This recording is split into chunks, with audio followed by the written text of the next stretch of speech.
Ladies and gentlemen, please welcome to the stage Major Garrett, Chief Washington Correspondent at CBS News, Jocelyn Benson, Secretary of State of Michigan, and Gabriel Sterling, Director of Special Projects in the Georgia Secretary of State's office.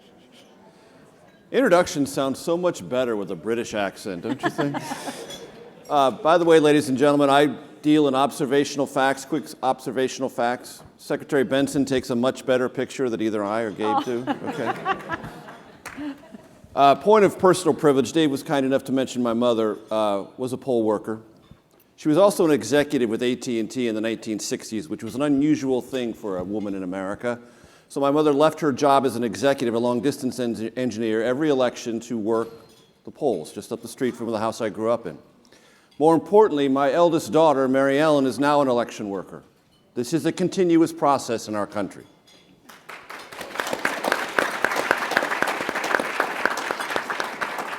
I know in your work you have encountered this continuous process.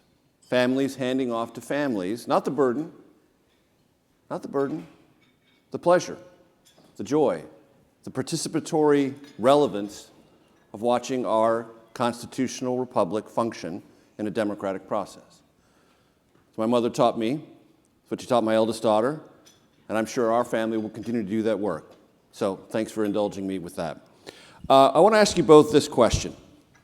You both have had to be resilient yourself. Your staffs and people who you care about professionally have had to be resilient in this era. First, how are you doing? How are the people you care about that you work with are doing? And how are they preparing for this midterm? Secretary Benson?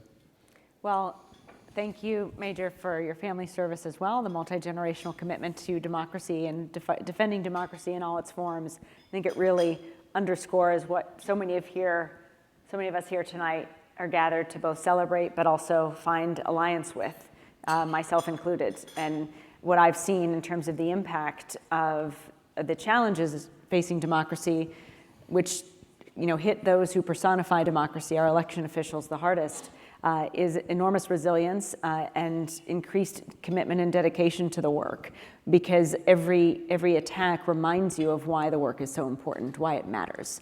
And I've seen that same impact in my family as well, in that we've honed our ability to see challenge as an opportunity to grow and threats as an opportunity to acknowledge the fear that those threats are both intentionally trying to create and do, but also leverage that fear as an opportunity to build courage, to build a muscle of bravery, and a muscle of bravery that I think ignites the initial commitment, dedication, and pride that comes with that in defending democracy. And I say that to say that's the cumulative effect of all these years.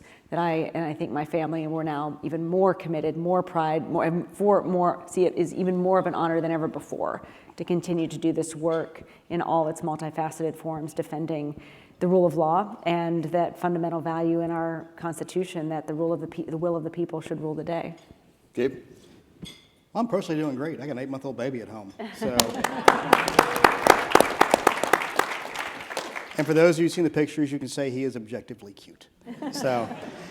But in general, the level of stress has stayed high in our state. We had a special session to deal with what a BS issue was, that continued to be a BS issue and still a BS issue around our QR codes. Right. That they essentially kicked the can. We're using the exact same system again, but they're making us we were already doing 2 RLAs in our state. They now want us to do like 7 to 9 and do a hand recount. I'm like, you're adding more fail points. They're doing things that are going to add stress to our elections workers because you're adding more and more processes. The more time you touch ballots, the more likely something is going to go wrong. Inadvertently. Yeah. And then that inadvertent mistake becomes next, Antrim County. Right. I mean, we all understood as election officials really quickly what happened there, but that turned into a giant thing. We had a coding error in DeKalb County that was caught through our systems and was addressed, but then that became the system's broken. No, it worked. The outcome was known properly. And some people, the stress has gotten too much and they've left. So we've lost a lot of institutional knowledge. That's not true just in Georgia and Michigan, but Arizona, and all across the country, in states you wouldn't think of there being election conspiracy theorists, like in Idaho and Louisiana and Utah, all those places that are very, I mean, I love the states where he wins with 70%, but the election was stolen. I'm not quite sure how that works. Yeah. But the level of stress is still there, but to everybody's point, there's a level of pride of, I'm not going to be pushed around. I'm going to do my job for my people. And the level of caring that elections officials have and our state elections workers have is so high. They love and defend everybody's vote and could give a rat's ass who wins. That's the whole point. That's the exact point. Right. You both are justifiably proud of the election procedures in your states. So let me ask you something a little bit variant to that. What could your states do better? I know you're proud of what you do, and you do them well, but what could you do better? We could better fund our elections in a more consistent, reliable way. It shouldn't be a battle to have to make sure we have the funds needed to modernize our voting machines or administer the audits and other transparency and security requirements that only help reinforce people's confidence in our elections.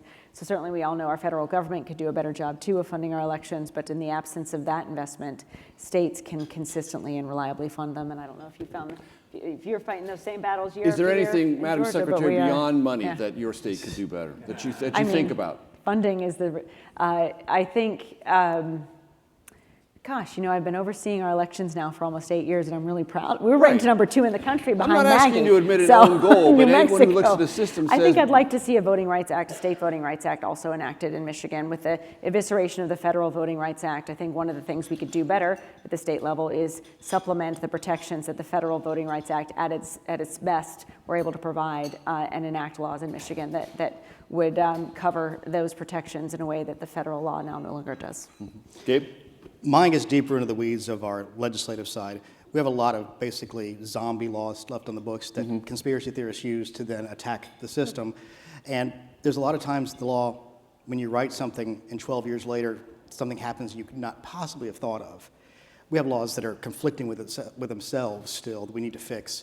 And I wish there was a way. Anybody who follows my Twitter knows I've gotten the thing, is there a week when you don't have an election in Georgia? Anymore. No, so it's X, whatever. It's Twitter. It's all, I tweet and I do it on X, okay. But there's an election every week in Georgia, it seems like, because we have so many special elections. I would love to narrow those down, give our elections officials clarity as to this is the month they're going to have a special election if there's going to be one. It's hard to do because there's a section of the law during the state legislative session that if somebody dies or resigns, you have to fill it during that session. That makes it a little more complicated. But I would love to get to, I heard some people talking about we have 2 elections a year or 4 elections a year. Right. I would love to have more, no ability for our people so they could do these things properly. And again, funding is always an issue, but one thing I will say, elections workers across the country, regardless of funding, they always find a way to make it work. Right. And that's one of the problems is the legislature's like, well, you made it work last time. It's like, yeah, but it was hard. Give us more, maybe easier. And by the way, Gabe, since David mentioned this, that you're so very recognizable now, how many bars do you walk into?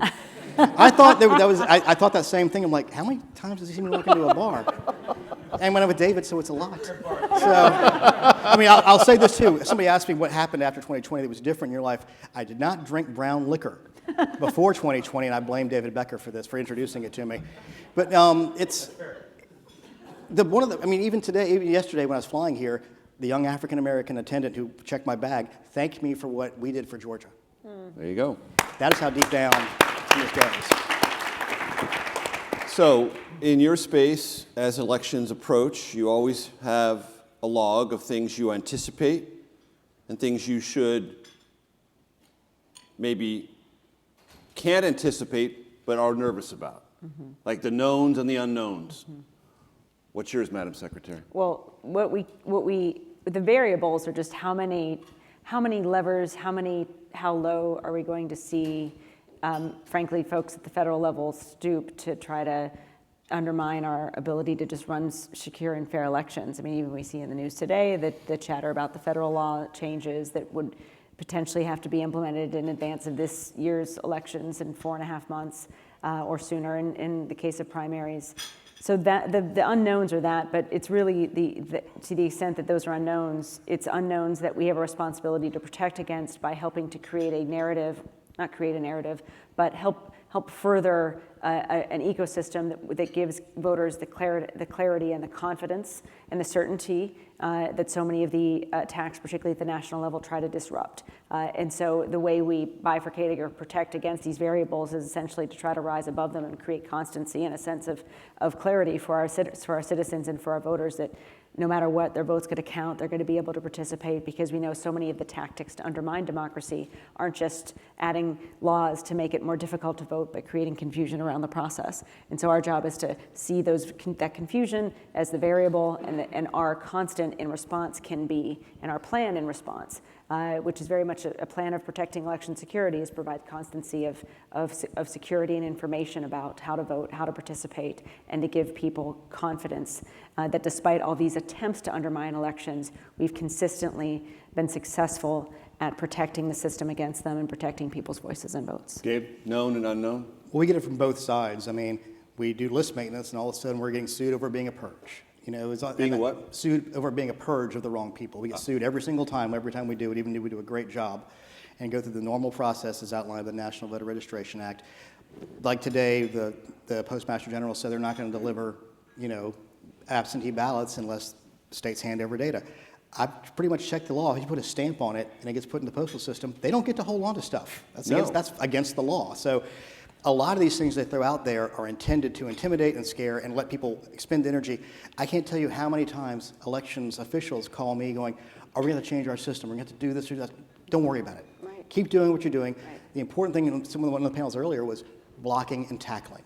Doing the basics, addressing what you have to address. I take the sort of stoic philosophy. Only control the things you can control that are in front of you. You cannot expend energy and emotion on things you have zero control over. One of my big fears now, and I brought it up, and the FBI is now adding it to some of the tabletops, with the advent and growth of drones as military strategic tools, I've got this gigantic fear of somebody landing a drone with a pipe bomb on top of a voting location. They call and say, it's on one of these 40 places, you figure it out. Before, I could know the places that would probably have a bomb threatened. Do dogs the week before, the day of. I can't get dogs on top of 80 buildings. I just can't do it. And that'd be enough to be disruptive. But that's one of the great things about most states now, a lot of early voting. It doesn't come down to one day. You can wreck one day, but one of the best securities is we have in Georgia 19 days basically for the majority of our population to vote before the election day, and no excuse absentee. Michigan has so many options to vote. Colorado has so many options to vote. Arizona, all the states have these great options, which is a great defense, but there's things we cannot think of that people are going to try. I'll also add to that, you mentioned tabletop exercises. One of the resiliencies that we've grown through the support of a lot of you in this room over the last several years is also partnerships in law enforcement, in first responders, nonprofit organizations that all have, I think, collectively helped us figure out how to best mitigate against all of these variables. And that's been critical too, because we can't, as election administrators, do this alone anymore. We need those partnerships. Those partnerships are vital. We even have faith leaders organized to come to polling places throughout our state and provide that sense of peace and calm, even if others were to try to show up to disrupt that peace. So different things like that have been increasingly critical, this sense that we all have a responsibility to do our part to protect our elections, whereas in the past, maybe perhaps we just saw it as something that the election administrators did and we would just show up and vote and everything was fine. And on that same front, you have to be sensitive to the populations in your states. By Constitution, sheriffs provide security. But if there's an armed sheriff standing in front of a black precinct, some people feel a little intimidated. So you got to be aware of who you're dealing with, and make sure you always put the voter first in whatever you do, even if it makes sense. We should have armed people everywhere. No, you probably shouldn't in some cases. They can be nearby, but they need to be helpful in those kind of things. And you got to think all this stuff through. And the unknowable unknowns, like you said, are the most difficult things. Right. Gabe, you mentioned this new tech frontier of drones. I hadn't heard that particular anxiety, but that sounds very real. Yeah. So. Yeah. I'm going to sleep a lot better tonight. But let me ask you about artificial intelligence on two fronts. Yesterday, Five Eyes spy agency, the five most important allied spy and intelligence groups, said, in a matter of months, AI-driven models could likely penetrate even the most aggressive firewalls of cybersecurity in the most protected systems globally, monetary systems, et cetera. Is that a fear for election systems? Yes. Go on. Well, Obviously, voter registration systems only work if they're in an online environment. And that's the only way it can work. We have online voter registration. Now we have lots of different systems in place, like I'll get deep into this. On election day, we use a separate cloud that's only stood up on those days, so it's harder to get to those things because you can't keep on pinging at it. It's an arms race. We're going to have to, one of the things I've always talked about in my speeches around the country is if you're not investing in the new technology, if you're not improving the systems, you are failing your voters. It's just an arms race. And we will need the funding, like Secretary Benson says. We will need the smart people out there to keep us ahead of this, because it's just a war. It's just going to be a war on that. They've never, I mean, the Russians went and sat in, was it Indiana or Illinois for 6 weeks. They didn't do anything. Right. They just sat there. Just sat there. But now you can do things. But it's also not just stopping them from getting in, it's detection and then recovery. We have to think about all three sides of that, because yes, at some point they're going to get in. But you have to have, what are your backup systems? What can you do to see that it's there? And What are your redundancies? What are your redundancies on those things? And all of us who are doing a good job, and I think nearly every state is doing a good job of this, is prepared as best they can be in an environment that is changing so quickly. Secretary Benson. Yeah, I mean, exactly. It also reinforces the need to ensure we continue to have paper ballots, which we have in Michigan, and we know those paper ballots are sort of part of those redundancies that enable us to, among other things, have that record of a vote. So I think we're going to have to, as technology advances, continue to find ways to leverage that to increase security, but also create redundancies to protect against the. And let's be clear on one thing too. I said voter registration system. No voter system in America is online, basically, other than I think Florida reports theirs quickly on a modem going one way that's encrypted. So I'm not as worried about somebody attacking those things, but you get the voter registration system and you flip fields around, you create chaos on election day. Right. And that's the big fear for me. Yeah. All you have to do is flick one data point, Yeah. and if it spreads itself through a registration database, everything is off just a tick, Yeah. which is not a tick anymore. It's a huge problem. You can prepare for that as well by, figuring it, because we always approach it from the lesson of, even if you can't figure out every tactic that'll be used, figure out a plan to mitigate or surround the issue in a way that protects it from creating any further destruction, and also have a communications plan so that as this leaks out, something's happening, that you can provide folks with information about what you're doing to protect against And the that challenge. communications leads me to the other AI part of this. You mentioned something that's very real, Gabe, drone, but how about something that is not real, that is generated by artificial intelligence that begins to spread like wildfire over social media? Something about a polling location or something, an event that is AI generated, completely fabricated, but nevertheless looks very real. And then there's a communications problem. Well, you don't need AI to do that.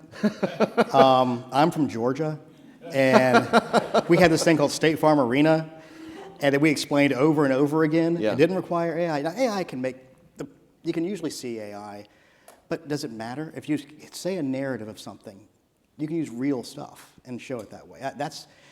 It can make it more believable, but it's social media that it's social media that makes it go no matter what. I mean, Yeah.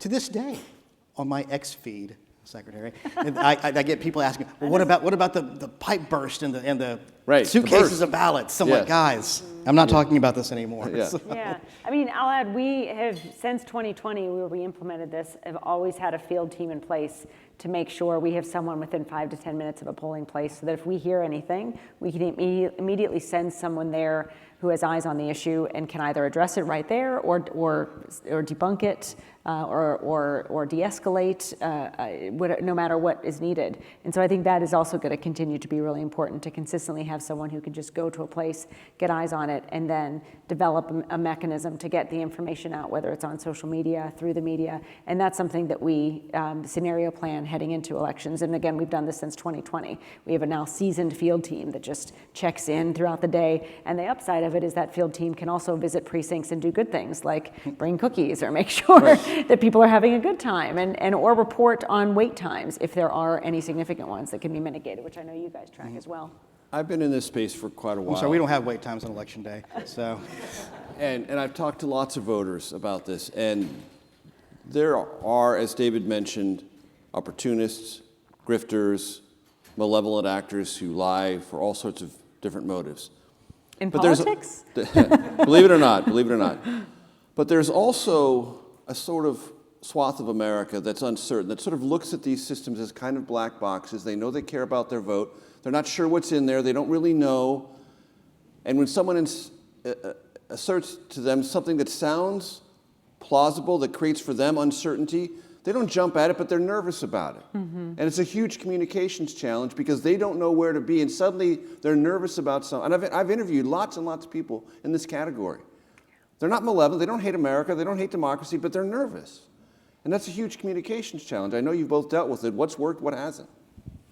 I think for us, Wasted is three pieces. One, what's the content to debunk a particular question? I'll start by saying transparency is our friend, the bottom line. The more we can open up the system and offer more people opportunities to look inside that black box, so to say, or work as a poll worker and invite them in. Yeah, that is the most effective way to debunking a lot of the misinformation. But beyond that, to the extent that we can't invite everyone in or can't reach everyone, we try to get the information out to not just trusted messengers in the election space, but faith leaders, business leaders who have, again, now we're going on, this is the 2026 election cycle is my fourth serving in this position.